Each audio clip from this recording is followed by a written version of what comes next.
Our next guest has appeared on this show several times before. Very brave young lady who was a victim of the rape gang scandal up in Barrow in Furness. She's turned her life around. She's a very happy mother of three young kids, the youngest of which is 4 months old. So, I mean, she's a happy ending success story in many ways. But it was very brave of her to speak out throughout this emerging story of the rape gang crisis, the rape gang scandal. Today she's again done something very brave. She's an impressive young woman, this, I'll tell you. She is one of the 3 victims who have sensationally resigned from the national public inquiry into the rape gang scandal. All 3 victims say that they've been ignored, they've been treated with contempt, that they were horrified when shortlisted names for the chair of this inquiry included ex-coppers and ex-social workers. They're saying these are the very people who turned their backs on us. They should be on trial, not actually chairing the trial, if you see what I mean. Ellie Ann Reynolds has quit, and really glad to have her back on the show now, and she can tell us her story. Ellie, welcome to the show. Welcome back to the show, I should say. Hi, are you all right? I'm very good. Well, I've just got your letter of resignation today. You and Fiona Goddard and one other have quit today. I mean, what it strikes me is, back in the day, when you went through your ordeal, then you emerged and you tried to tell the police and they tried to arrest you, and your story, like so many of these victims, was that the authorities didn't believe you, they ignored you, and even if they did believe you, they turned a blind eye and turned their backs on you. And you emerged from these dark days. You were asked to take part in the public inquiry as part of what they call the Victim Survivor Liaison Panel.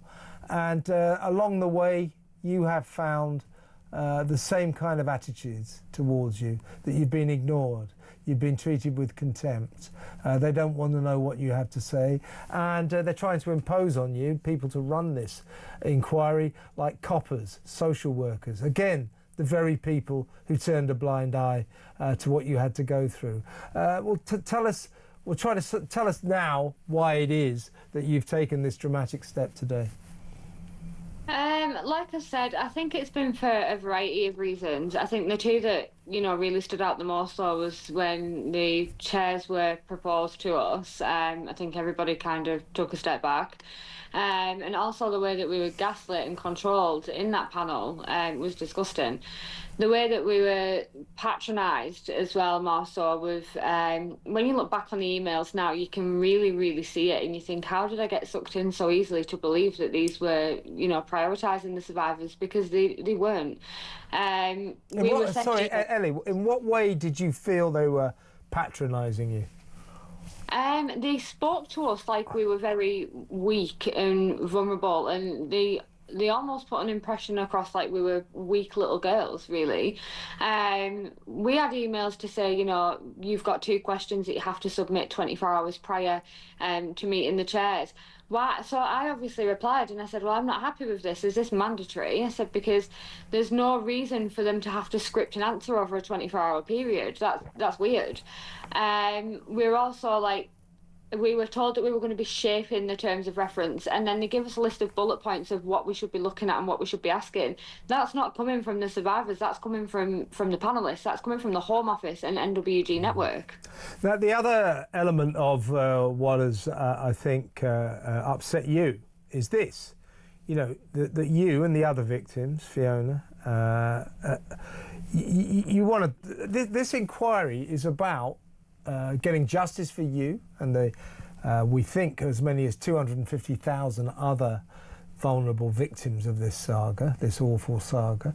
But it's also about like pointing a finger at the culprits, the people who did it, who did this, who was responsible for these awful acts, grooming young girls, plying them with drink and drugs, treating them like sex slaves, torturing them, treating them like animals. Who was responsible for this? Now we know, and you know, that not all, but the majority of people responsible for this were Muslim men of Pakistani origin. As I understand it, you wanted to sort of laser focus on that, and you got the feeling that this inquiry, as it was unfolding, didn't want to do that. They wanted to widen the remit so that the finger wasn't pointed at Muslim men of Pakistani origin. Would that be a fair summary of what was concerning you? Yeah, absolutely. In mine and a few others' opinions, you know, there was already the ICSA that widened the panel, and we really wanted to be able to crack down on rape gangs here that are predominantly Muslim males. We felt almost like we had to tiptoe around that subject, so we became quite fearful, really, of describing what ethnicity our abusers were, and it should never get to that. However, you have to look at the lady that was running the panel along with the Home Office. She was an ethnic minority ambassador, so I don't believe personally that she was ever pro-victims, pro-survivors in this case. Everyone that's on these panels are very biased. They're not impartial. They're not for the survivors. I think it was a way to find out what survivors knew, what they were going to raise, and how they could cover it up in the future. Well said, Ellie. And if you don't mind, I'm going to read 3 paragraphs, your final 3 paragraphs of your resignation letter, because they're very powerful. You wrote to the inquiry, just such as it is at this stage. The final turning point for me was the push to change the remit, to widen it in ways that downplay the racial and religious motivations behind our abuse. For many of us, these were not incidental factors. They were central to why we were targeted and why institutions failed to act. To erase that truth is to rewrite history. I cannot take part in a process that manipulates survivors, censors our voices, and tries to dilute the reality of what happened. Leaving comes at a cost. I wanted to help. I wanted this to work. But by staying silent, I will become complicit in a lie. I resign with sadness, but also with certainty. The truth deserves more than managed disclosure and quiet obedience. I will not be manipulated, nor will I be used. That is brilliant, Ellie. I mean, I couldn't. I was about to say I couldn't put it better myself, but of course I couldn't. But that goes to the heart of why you're so upset. That they wanted you not to say, look, these are the guys who did it. These are the kind of guys who did it. That we were preyed upon by mostly Muslim men, and it had a lot to do with the fact that we were white Christian girls, perhaps vulnerable. I don't think you were especially vulnerable, but you got lured into this. But a lot of girls were very vulnerable. So there was this religious and ethnic aspect to it that you say you became very convinced the inquiry was trying to snuff out. Yeah, I mean, nobody really considers, or they forget that these Muslim men that are abusing us, they're racist towards us. The amount of racial slurs that we've had to put up with for years and years of our abuse, you really start questioning, why are we fearful of being named as racist when all we're doing is describing an ethnicity? Yet these abusers can racially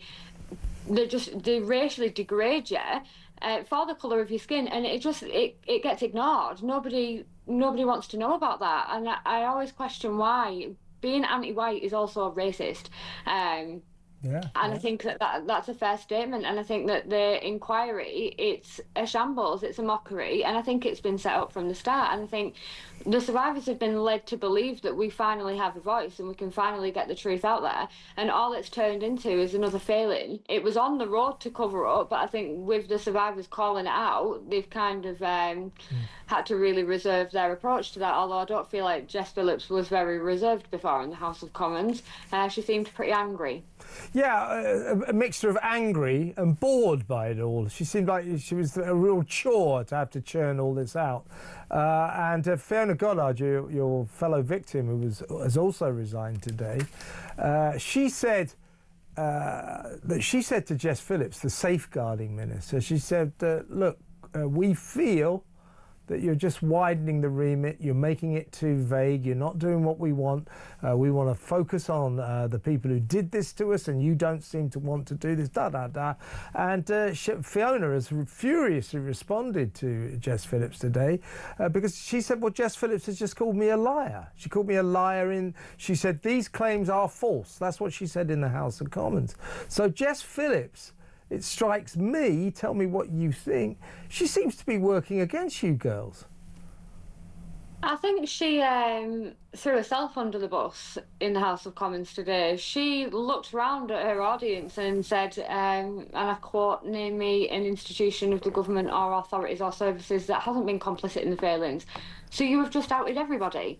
You know, all you've done there is contradicted yourself. One minute that you're for this, and the next minute you're saying, oh, I'm sorry, we've all messed up. Which one is it? I think Fiona's an absolute powerhouse. I think what she's doing is remarkable. She's outing it, she's exposing it, and Jess doesn't really have a leg to stand on at this point.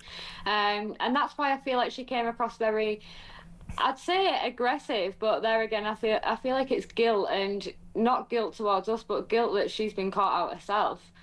I think she has. I think she's completely wrecked her career. She used to have a good reputation for caring about the welfare for the victims of sexual abuse, particularly children, underage people. And now it seems to me she's turned into a government stooge who's trying to widen this remit because Labour doesn't like the idea that you and Fiona and all the other victims actually do want to focus on the men who did this to you, and it just so happens, as a matter of fact, that the majority of them were Muslim men of Pakistani heritage. The government doesn't like that element, and they're trying to divert you away from it, and today they paid the price. You said Fiona is a powerhouse. So are you, Ellie. So are you. Now, let me ask you this. We did a story last night. We've concentrated on this a little bit over the last couple of months. The Mayor of London, I mean, I know you're up in the north, but you're up on this scene. The Mayor of London, Sadiq Khan, he says that London does not have a rape gang problem. Doesn't happen here, hasn't happened here. We've talked to a former copper, a whistleblower, a guy called John Wedger, who he says they have had a massive rape gang problem here, and it continues apace. So what we have here, our mayor, Sadiq Khan, the Mayor of London, is either he doesn't know that this is going on, or he's telling lies. But either way, it seems to me that for someone like you, Ellie, this has unpleasant echoes of the past. This is it, a man in great authority saying, no, no, no, this isn't happening. Just like they said in Rochdale, just like they said in Rotherham, just like they said where you live in Barrow. No, no, no, this isn't happening. Have you heard that it is going on in London? Because we have. Yeah, I feel like your likes of Sadiq Khan, Jess Phillips, etc. all need to do the right thing and step down at this point. Everybody knows that it's going on in London. I don't understand why he's even tried to lie or cover it up. London is a major city.